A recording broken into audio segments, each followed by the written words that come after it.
Good morning, people, and welcome back to Liv and Angel Adventures. They've been out causing trouble today. Angel got herself a boyfriend who wouldn't leave her alone. He had to get put back on the lead.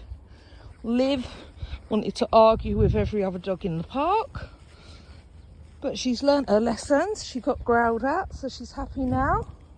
She's living her best life, running and chasing her dreams for the day. And they want to wish you a happy Thursday.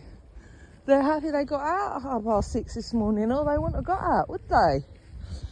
So they want to wish you a happy Thursday. Be kind, be nice, and do what you can to help anyone. Ta-ta for now. See you on the next one.